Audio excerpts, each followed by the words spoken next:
Hello and welcome to another Crypto Insider interview. I'm Vlad and today I'm speaking to crypto guy Nye, or you might call him Crypto Shill Nye. I'm not sure how you remember him, but right now he's not wearing that mask anymore and you get to see his face for the first time on Crypto Insider. So hello, Mr. Nye. What's going on, man? How are you? I'm okay. I'm happy that I get to talk to you finally. I remember I had an interview with the Pied Piper coin guy, and my boss blatantly told me, you should actually speak to Nye because he's also a character on crypto Twitter and he's wearing a mask. And I'm going to schedule an interview with him. And I guess this interview took like 2 months to actually happen. And a week after we scheduled the interview, you took off your mask. Yeah. It's been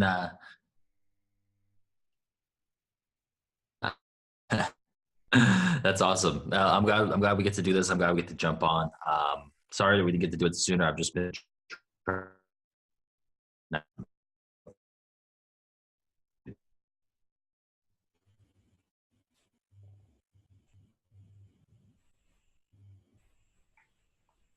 I don't hear you anymore. So you said you're happy you're doing this. yeah. I just glad we get to jump on here, and it's been a hectic few months of traveling. So it's too bad we didn't get to do it sooner, but glad to do it right now. Okay, so how do you feel about the current state of the market?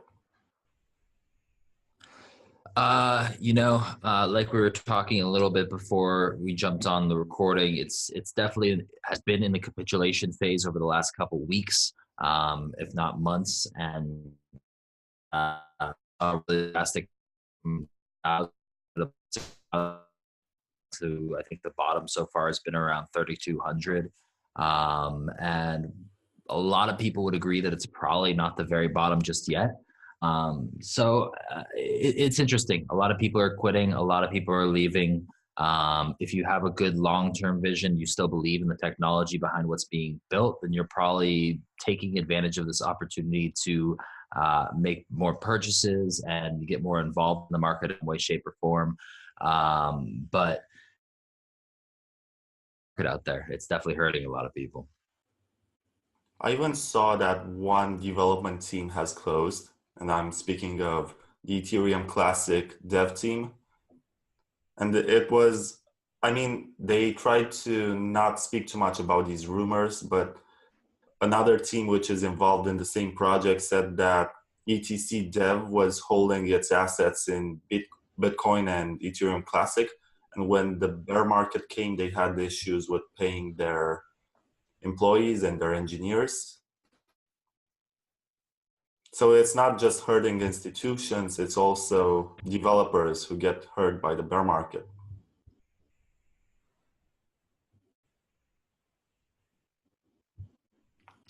Yeah, man. I think it's a big issue. I think we're going to see it in a lot more projects before the bear market ends.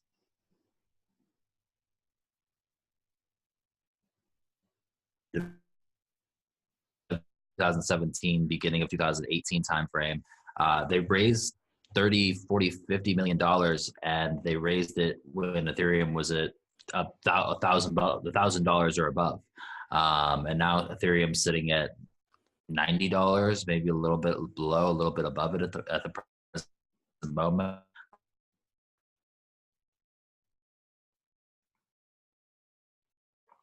Various steps to manage their risk and hedge some funds back into fiat money.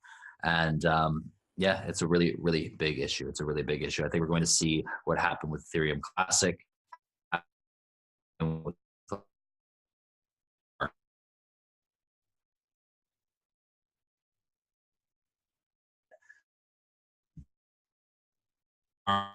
Like aren't savvy enough to business, who's actually serious, who's actually here to play the game for the next 5, 10 years, and who is just here to make a lot of.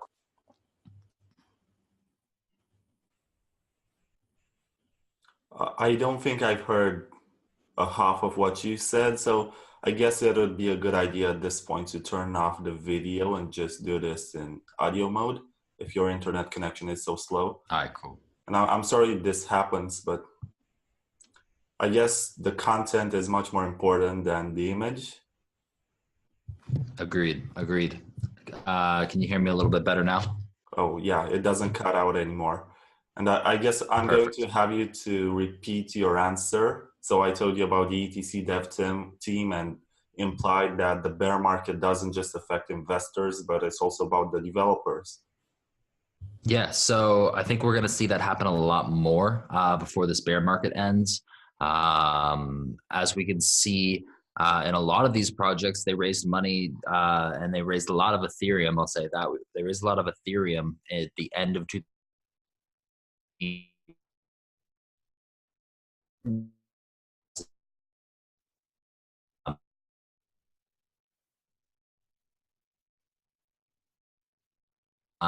And a lot of these projects aren't real businesses. They didn't take their money and they didn't utilize. They didn't manage their risk. They didn't utilize proper cash out. Company to $700, $600, and they said, oh, "Okay, you know what? It's going to go back up. It's going to go back to $1,000," and it never did. So they didn't hedge properly. They didn't manage their risk, and I think we're seeing who's here to really run a real business for the next 5 to 10 years. Who's hired that can do more than just develop a protocol, but can also manage finances and all the other aspects that are very, very important for a real life business to have. And who's here just to make some quick bucks in a bull market by trying to raise money for a specific project. Interesting to see. I don't think that Ethereum Classic is the last one we will see before just a lot of these projects. I think you still cut out a few times, but it's still better than it was before. So I'm going to ask you about whether or not this is a manipulated market instead of a bear market because of what we've seen a few days ago with Bitcoin Satoshi's vision when it just went 20 something. It just mooned. It, I think it was the fifth biggest coin in terms of market capital. And it just proved to us that there is still interest for investments. And there might be a lot of manipulation and there might be a lot of interest to keep the prices low or maybe take out some actors off the market until the next bull run happens. Yeah, I think there is definitely still interest in investments. I think that people are still actively investing to a degree, but if we're talking about Bitcoin SV or Bitcoin ABC, I think there's heavy amounts of as you've seen there's been a big hash war going on, and while I haven't followed it 100%, I haven't been listening every single step of the way. I do believe that there's some things going on there that probably have a lot to do with the price movements over the last couple months. Do you think that these people have sold their BTC and crashed the market just for, their own egos to pump the coins and the projects which they support, whichever vision of Bitcoin Cash they think is fitting or appropriate for the market? That's a good question. I mean, I think it's possible. I don't know if they've done it. I think that Craig Wright. I don't. I mean, I don't know the guy, but from what I've observed and what he's portrayed, I think he would be someone who would do that. If his reputation and ego is on the line, he would dump a lot of Bitcoin to do that. But at the same time, I don't know the percentage of Bitcoin that they own, and I don't know if they really even have the capacity to do that. But it's been interesting to watch. It's been definitely entertaining to a degree. Yeah, plus the fact that I guess they dumped a few millions of Bitcoin and the reward for this action, which they have done, may be worth whatever the market capital of Bitcoin Cash is. Having control over that brand and that amount of investments is definitely worth it if you think on the long term. So I guess the hash words and the dump words and the pump words or whatever you call them makes sense if they believe that they will be winning. Because I know that also Jihan has lost some money at Bitcoin Cash, and he wouldn't still invest in it if he didn't hope that he would get more control. I mean, it's an interesting case because I mean, Jihan running Bitmain, which is like was one of the biggest companies and in the crypto space for a very long time, and had actual legitimate use case selling miners and more. Um, and from my understanding, and mind you, like I haven't done a ton of research on the subject, but from my understanding, Jihan had a very large amount of capital in Bitcoin Cash. And as we've seen over the last year, Bitcoin Cash has gone from ridiculously high prices all the way down to, I think it's at about $100 right now, which would be very damaging to Bitmain, which may be a possible reason that they're IPOing and trying to raise more capital. And probably also a reason why this hash war is going on, to make sure that Bitmain does stay alive and it doesn't go underwater.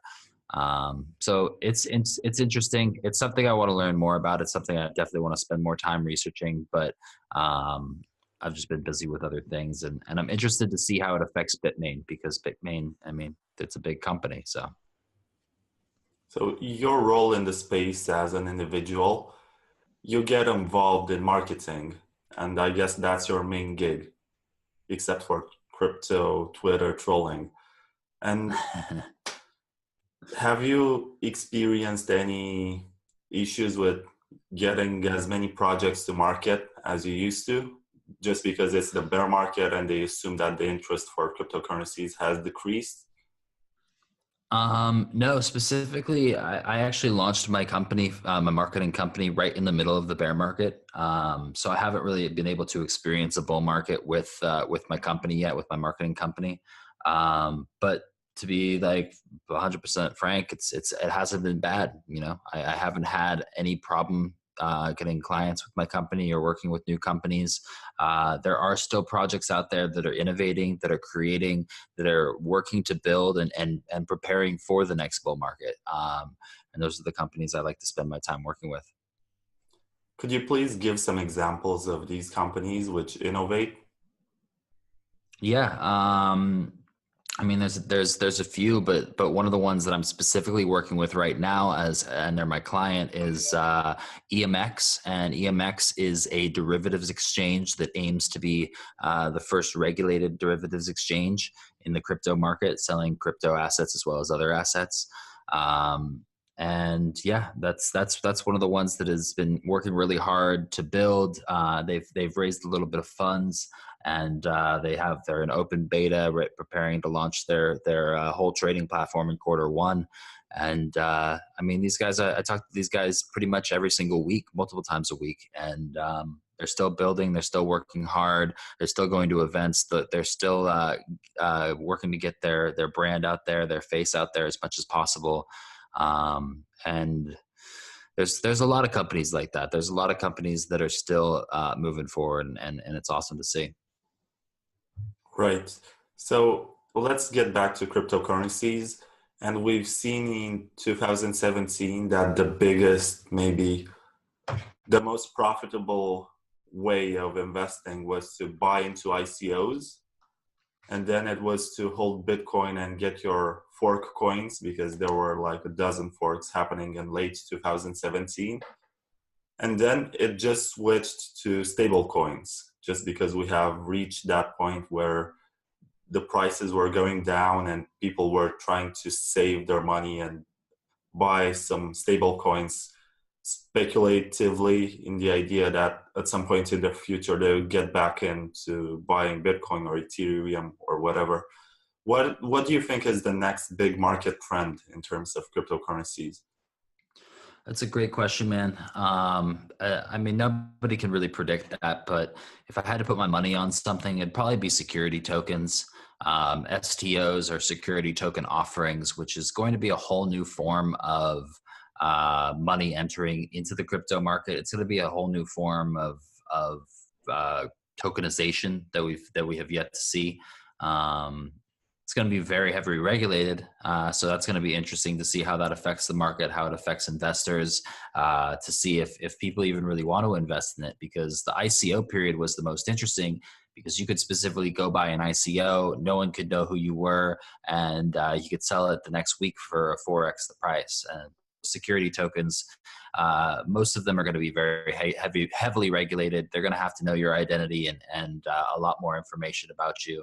But I think there's going to be a lot of hype around it. I think there already is a lot of hype around it, and we'll kind of see when these securities tokens start to launch. We'll see how the market reacts to them. So do you think we're going to have another big wave of tokenization? Oh, another good question. I don't think we're ever going to see something like we saw at the end of 2017, where it was that much of a rush. I do think we're like, I'm still point. I do think we'll see new all-time highs. Maybe, I mean, definitely not this year, and maybe not even next year. We'll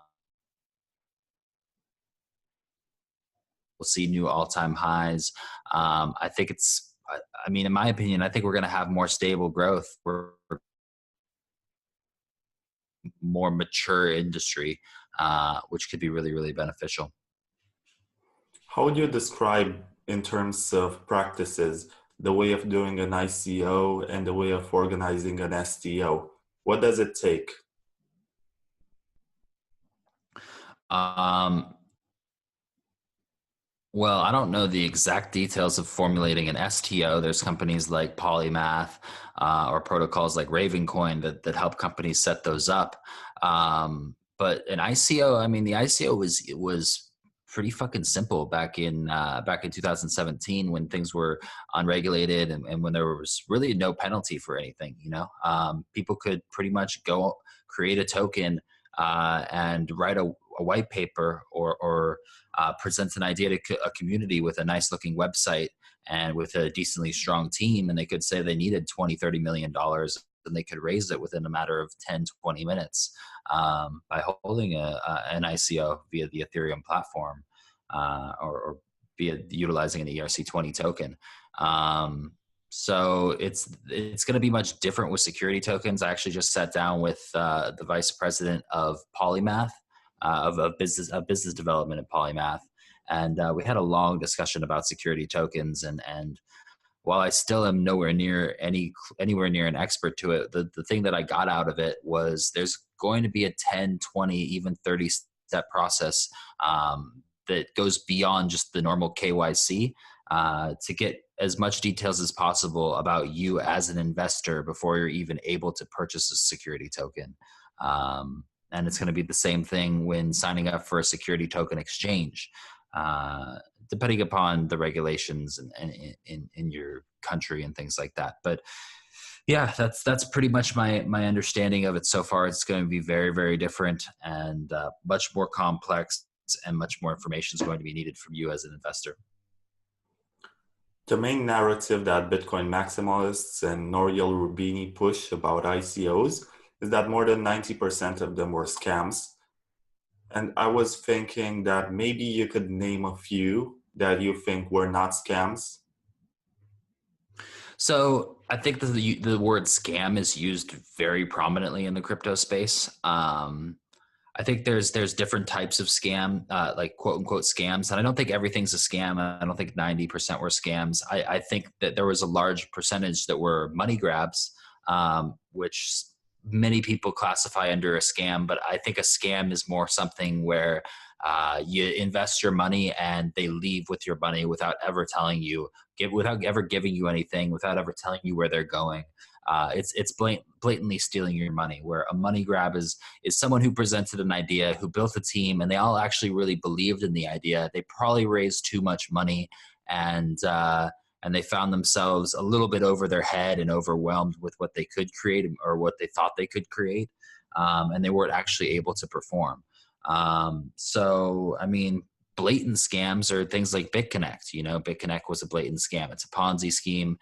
Anyone with any basic financial knowledge understood that it was a Ponzi scheme. Um, and yeah, and I don't know any like I can't speak of any specific projects right off the top of my head, but I would say that the 90% that people talk about of ICOs that are scams, I mean, I would say that probably like 5% of those are really actual scams. Maybe 10% are scams that actually left with your money and never gave you anything, and the other are like people that actually believed in what they were building, probably didn't really need to have a token for their idea, probably didn't really need to have a blockchain for their idea, and probably didn't need to raise as much money as they did, but they were the opportunity, and not good about people, very hyped up and um, a little bit too much money in that time frame. So how do you define projects which actually tried to deliver something, but they got wrecked by the market just because they held their assets into Ethereum? I mean, that's the challenge right now, right? I think that's the big challenge is we don't know which companies have held onto all their Ethereum and which ones have not. And I think that's the very big challenge for everyone in the crypto space right now, specifically all the investors, is the fact that we want to know who has, like, we want transparency around who hasn't cashed out Ethereum and who's still holding on to 80-90% of their Ethereum, and whether or not these companies will actually be able to survive more than 6 to 8 months. So it's hard to say, how do I define that? I don't know. I don't know how to define that because most of these companies aren't transparent with their current funding, and they aren't open about their funding. But it's something that I push with every single company I work with is to create more transparency around how much funds you have, how far along in development are you. I really think it's like the biggest issue of the crypto space right now. Do you believe that any of the existing Turing complete projects, such as Tezos or Tron or EOS or Cardano, are going to ever replace Ethereum? Good question. Great question. I think there's a potential to. I'm not specifically a believer in one specific currency, except for Bitcoin, obviously. But I haven't picked sides. I don't pick sides on protocols yet. I haven't seen anything that I'm 100% convinced is the future. I think Ethereum has led the way so far and done it very, very well. I don't think Ethereum's dead. I think they do have some really good things coming up with Casper and other implementations into the future. But then, like you said, there's a lot of other competitors out there that have massive potential. And could they overtake Ethereum? I think yes. I think the answer is definitely yes. There's definite potential for other competitors to come in and to overtake Ethereum. Right now, Ethereum has a higher market cap. It's been around longer. It has more developers, from my understanding, and so it's kind of an arms race. We'll see what happens. From my point of view, I think that Ethereum has the best infrastructure and the most developers, but at the same time, they messed up too many times in delaying their upgrades, the ones which they promised for years, such as the switch to proof of stake. And even recently, I think in the last week, we have seen the peer review results of the Casper POS implementation. And I suppose it was a disaster in terms of getting reviewed, and the reviewer actually expressed his views and said it's pretty bad. And just because it sounds good, it doesn't mean that it's going to actually be applicable and is going to work as planned. So this can actually mean that they're going to delay their proof of stake implementation. And it's also a bad indicator for sharding, which may just be the next major upgrade that they're going to implement. Nice. Yeah, I don't know enough about Casper to really comment. I haven't really done a ton of deep research on catching up on what Ethereum's doing at the moment, or where they are with implementing Casper or the proof of stake or anything like that. Um, it's just, yeah, it hasn't been on my radar.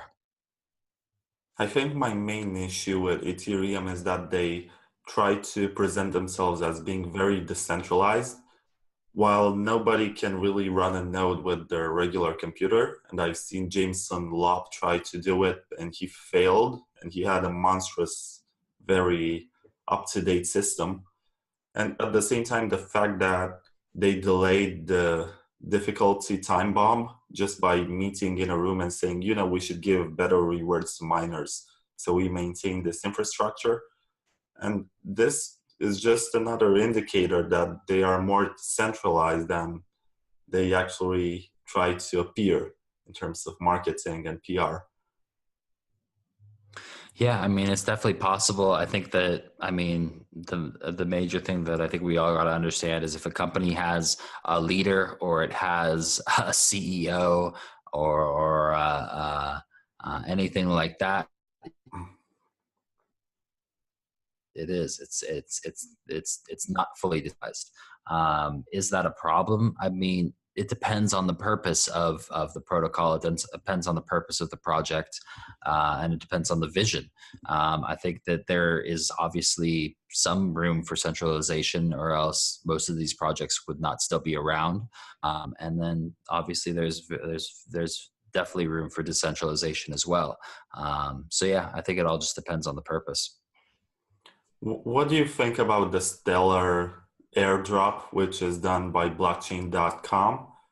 Because they promised to give a few millions, I think 125 millions of worth of Stellar, but at the same time, 95% of big accounts, no, 95% of the supply is being held by big holders. So they pretend on one hand that they're spreading adoption, but on the other hand, it's the exact opposite because they have a few big holders. To be honest with you, man, I have no idea. I haven't even heard about that issue yet. I haven't even heard about any stellar airdrops, so I'm completely unfamiliar with the subject. Oh, it was very big, I think, a month ago when they released the news. And they promised that anyone could get $25 worth of XLM if they just signed up with their email account and then filled in a KYC form. And the Stellar would be sent into your blockchain wallet. And if you have ever tried a blockchain wallet, it supports Bitcoin, but not SegWit. So you have the one addresses with Bitcoin. You have Ethereum. And right now, they also added Bitcoin Cash and Stellar. I think one of the most important investors in the startup that is blockchain.com is actually Roger Ver. Yeah, I mean, I like I said, I really don't know anything about it. I've never really worked a lot with blockchain.com, and I never even really heard about the stellar airdrop until we're bringing it up right now. So I can't really comment. Okay, but how would you comment on the issue that Dogecoin is actually much more decentralized than projects like Neo, like IOTA, Stellar, and even bigger ones? And I can send you the website, which is called arewedecentralizedyet.com, which was made by Jackson Palmer. And it takes into account the percentage of money supply held by top 100 accounts, the number of nodes, public nodes, number of clients, and whether or not miners are incentivized. Yeah, I mean, I mean, it's definitely an issue. I mean, if two or three people hold a very large amount of the supply, then we're pretty much looking at a very similar situation to our current economic system, where a few people hold a very large percentage of the general commonwealth. Um, I mean, I know Jackson Palmer personally. I've had lunch with him in San Francisco. He's a really good guy. And I know of arewedecentralizedjet.com. It's a good website. I think he brings up a lot of good points. You know, a lot of people, um, are a lot of people poke fun of or are frustrated with Jackson on Twitter specifically because many times he's very bearish or he comes off as being very bearish. But I think he brings up a lot of realistic issues. I think he talks about some real issues about like why aren't we or how are we going to utilize this technology and actually get adoption out of it and actually have users. And I think that greed is a massive problem and a massive barricade to actually stepping fully into the realm of adoption right now. And I think that's kind of what we're getting at here with a few people owning large percentage of the supply on a few of the top 10 tokens is it's a huge issue with greed. And even going back to our conversation about Bitcoin SV versus Bitcoin ABC, I mean the whole hash wars and the whole fighting and argument between Craig Wright and Jihan and Roger Ver is all based upon greed as well. It's all based upon greed and ego. You know, how much richer can I get? How much can my coin be more prominent and more important than your coin? It's pretty ridiculous. It's pretty ridiculous. But do you have any hopes that the current cryptocurrency elites are any better than the financial elites that we have in our globalized system right now? I mean, I definitely hope so. I definitely hope so. But I'm not holding my breath either. Okay. What else should I ask you about? How are you taking this market? Like, do you have any investments which are bleeding right now? Oh yeah, of course. Um, I sold a decent amount on the way down before we even got to 6K. But the fact is, I definitely still hold a couple shit coins that are 50-60% down, and a couple that are still bleeding, even a little deeper. But I think like the most important thing that I've always preached and I will always preach is to hedge properly. You know, I hedged properly on the way down. Uh, I knew that I had done decently well during the bull market. And even into like May and June and July, I still had done well for myself in comparison to where I had started. And I decided to hedge a decent amount into fiat, one, so that I could build and I could create new ventures and new companies and other things that I'm really excited to share with the world in the next few months. But two, also because I had a feeling that there was a potential elongated market, a bear market in the horizon. And I think we're really seeing it now. I think it's really taking effect. But yeah, of course, the market affects everyone, man. You know, I still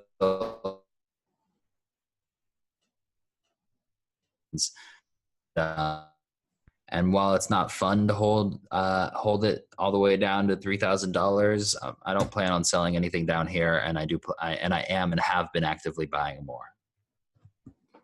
I recently saw a tweet of yours in which you asked about the value of Litecoin, and then you tweeted something else in which you said that you were not expecting to get attacked like that. And do you think that crypto communities are still very tribal? Oh yeah, 100%. Not even a question. You know, I mean, the good thing was when I asked that question, I was literally asking a question to the Litecoin fam. You know, there's a hashtag Litecoin fam on Twitter, and I was literally asking like, what's the value of Litecoin to you guys? Like, why is everybody so obsessed with it? I personally didn't see the exact value of it, and it was a legitimately genuine question. And for the most part, I mean, to be 100% fair, like for the most part, 90% of the people responded with respectful, intelligent, informative answers. And I learned a lot from that post. It was actually really good because a lot of people came in um, they're just smart people and they knew what they were talking about. And they shared a lot of different perspectives and a lot of different insights about Litecoin that I just didn't know. I mean, that's the reason I asked the question. Is I don't have time to research every single coin. If I did, I would. But when I don't have time, I mean, the best research that I can to the people who are really big fans of it. And I mean, Litecoin has a huge community, and a lot of them are really positive people, but about like 5 to 10% of them pretty harsh, and they were pretty attacking, which is also understandable, man. I mean, you got to understand there's people that probably bought Litecoin at $300 and are still holding it all the way down to $20. um, and it's painful to see your investments bleed out a very long way. And I can see how some people may have perceived it to be attacking, although that was not my intention at all. But I've actually seen a post by, I'm not sure about the name of the person who made it, but he actually mentioned that Charlie Lee is the most brilliant positional trader in the market, because on December 11th, he said that a multi-year bear market is coming and you should be able to hold until Litecoin drops from 350 or however high it was at the time, all the way down to $20. And somebody actually said that if it reaches $20, then this guy is a genius, or he's actually very well informed about what's going on with the market. Yeah, I mean, yeah, a couple of people on Twitter are saying that he's Charlie Lee is the best trader of all time. You know, he sold the very, very top on his own project, sold all of it, and warned everybody about it, and then it rode it all the way. He claimed it would go down to $20, and I think we're sitting about $24.50 right now, something around there. And it's pretty outstanding to make that call and make that claim and see it happen in a matter of 8-10 months. Yeah. So I guess if you're a whale or you're a coin creator, you actually have much more insight on the market, and probably being friends with all these people helps. Yeah, and you also got to understand that like Charlie's been around for a very long time, right? So this is not his very first market cycle that he's seen. He's seen Bitcoin go through this market cycle one or two other times. So he does experience than everybody else in terms of what's going to happen when you have a lot of people rushing in to buy very, very quickly, and the price goes up very, very quickly in a very short period of time. So he probably has seen this before. He probably recognized the signs and probably said, hey, like we're probably going to see a massive retrace. And if you're not willing to hold all the way to $20, you should be aware and probably get out now, you know? Mm-hmm. I was about to ask you something which is maybe simultaneously humorous and ironic and sad. If you, instead of tweeting out to the Litecoin fam community, if you used instead the XRP, the standard hashtag, do you think the situation would have been a lot worse? Oh yeah, not even a question, man. Not even a question. Yeah, actually someone asked, I think someone else, I don't know if it was you, maybe you asked this to me on Twitter, but I remember reading a tweet to a response to my tweet that asked the same exact thing. I think it would have been a lot worse, man. You know, I think you can see that there's a couple coins that have cult followings. You know, they've got a very religious and a very strong believers that are following their projects. You know, Litecoin, XRP, Tron, Telcoin, and a couple others that are just they've got a massive following behind them. And I think XRP is probably the worst out of all of them. A lot of people don't understand what XRP does or what the purpose of it is. And yeah, I'm not really here to bash XRP or anything, but there's a lot of people that just don't understand what it does or what the purpose is or how it's even tied to the company Ripple at all. And I'm sure that if I had made that post specifically about XRP, I would have probably gotten 10 times the engagement and 90% more hate. Well, also, I noticed that among their community, there's a lot of misinformation with people claiming that they can reach $1,000 one day.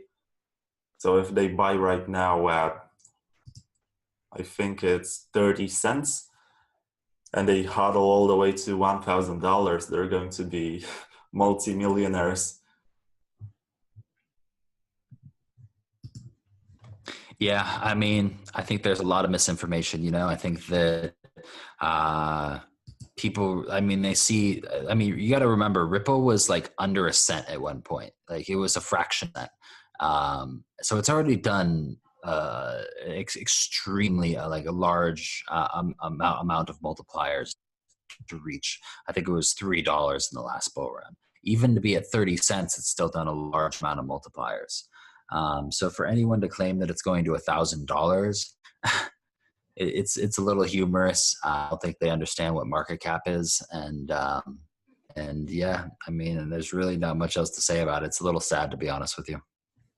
I think that if Ripple or XRP or however they call it reaches $1,000, I think that means for Bitcoin that it's going to be maybe $2 million, or what's the equivalent if you keep the proportions. So if Bitcoin was at 20,000 and Ripple was at $3, it means that there's going to be a 333 times increase. So that's actually $666 million for Bitcoin if we maintain the proportions of a bull run and if people keep their faith in Bitcoin. So yeah, people's. I mean, Do sounds you good. still hear me?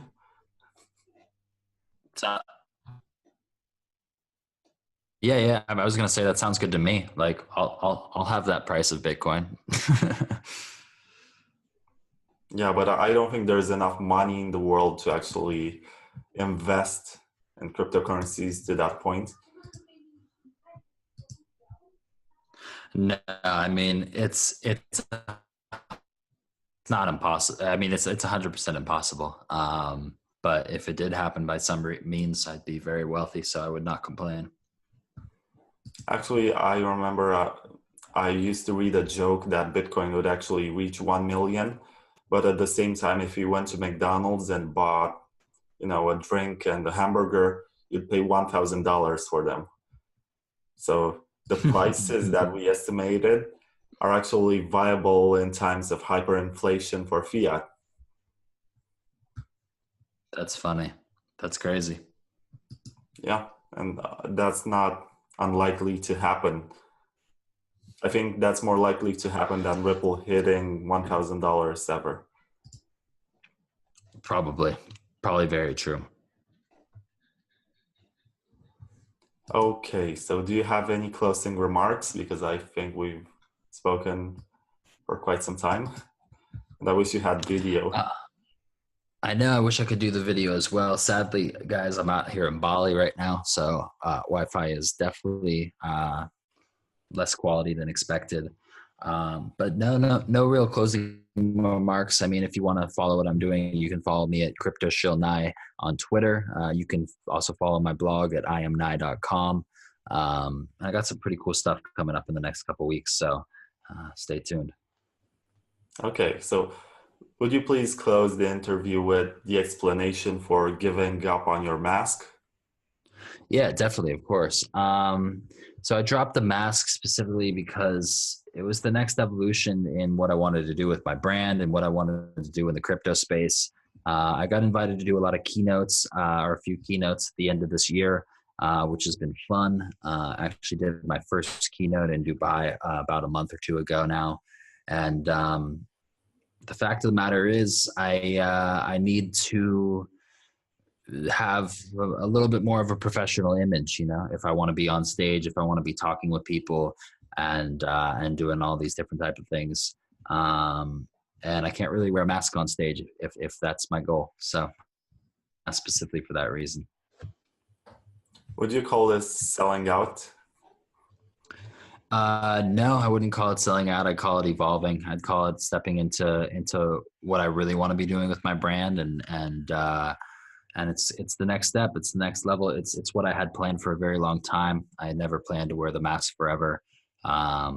It was just a fun little gimmick, a fun little gig for a little while, and worked really well for what its purpose was. And now I think it's important to take the mask off because of one, I want to step into a bigger version of my brand, but two, like if I'm going to share more about cryptocurrency to the like a public audience that doesn't know about it, they probably want to learn about it from a guy who shows his face and not just the guy who wears a mask. So it gives a better image to cryptocurrency as a whole as well. Okay, so thank you for this interview, and I look forward to your announcements in a couple of weeks, and maybe we'll do Cool, this man. again sometime. Let me know Yeah, when you sounds like a have plan. something to We'll announce. definitely do it again. We can video when I have some.